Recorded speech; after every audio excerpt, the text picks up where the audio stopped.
Hello friends, welcome to Muralikrishna academy. ఈరోజు కొన్ని Telugu practice bits చూద్దాము. సాహస కృత్యాలు ఏ సమాసం? ద్విగు, ద్వంద్వ, విశేషణ పూర్వపద కర్మధారయం, షష్ఠి తత్పురుష. సో సాహస కృత్యాలు అనంటే సాహసమైన కృత్యాలు, కాబట్టి అది విశేషణ పూర్వపద కర్మధారయ సమాసం. నెక్స్ట్, పొద్దు ప్రకృతి పదం. పొద్దు అనేది వికృతి, దాని ప్రకృతి పదం ఏది? ప్రొద్దు, బ్రద్న, పొద్దు, బద్ధకం. సో దీనికి ఆన్సర్ బి, బ్రద్న. బ్రద్న పొద్దు. నెక్స్ట్, ఈశ్వరుడు వ్యుత్పత్తర్థాన్ని తెలపండి.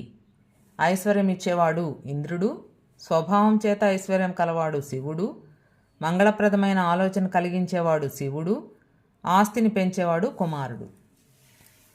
సో ఈశ్వరుడుకు వ్యుత్పత్తర్థం స్వభావం చేత ఐశ్వర్యం కలవాడు శివుడు. నెక్స్ట్, ఆ గబ్బిలం దెయ్యం పిల్లవలే తిరుగుతున్నది.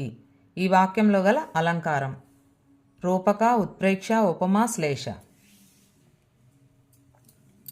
ఆ గబ్బిలం దెయ్యం పిల్లవలే తిరుగుతున్నది, ఒకదాన్ని ఇంకో దాంతో పోల్చినప్పుడు అది ఉపమాలంకారం, సి. నెక్స్ట్, సైనికురాలు ఏ సంధి? అత్వసంధి, రుగాగమ సంధి, టొగాగమ సంధి, ఉత్వసంధి. సో విడదీసినప్పుడు సైనికురాలు, రాలు వచ్చింది కాబట్టి రా మనకి వచ్చినప్పుడు అది రుగాగమ సంధి, బి ఈజ్ ద ఆన్సర్. రేబవలు ఏ సమాసం? ద్వంద్వ, ద్విగు, రూపక, బహువ్రీహి. రేబవలు అంటే అర్థం రేయును పగలును అని, అంటే రాత్రి పగలు రెండు అని, కాబట్టి అది ద్వంద్వ సమాసం. ద్విగు సమాసం అంటే సంఖ్య రావాలి, నెంబర్. రూపక సమాసం అంటే అనడి అనేది రావాలి.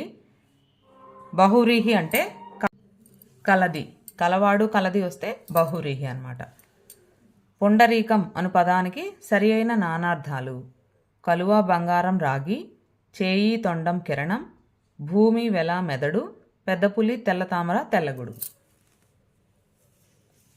సో పుండరీకం అను పదానికి నానార్థాలు పెద్దపులి, తెల్లతామర, తెల్లగొడుగు. నానార్థాలు అంటే వేరే వేరే అర్థాలు వచ్చేవి. పర్యాయ పదాలు అంటే ఒకటే అర్థం ఇచ్చే పదాలు అన్నమాట. సో ఇలాంటి ప్రాక్టీస్ బిట్స్ మన ఛానల్లో అన్ని సబ్జెక్ట్స్కి అందుబాటులో ఉన్నాయి. ఛానల్ని సబ్స్క్రైబ్ చేసుకోండి, వీడియోని లైక్ చేయండి ఫ్రెండ్స్.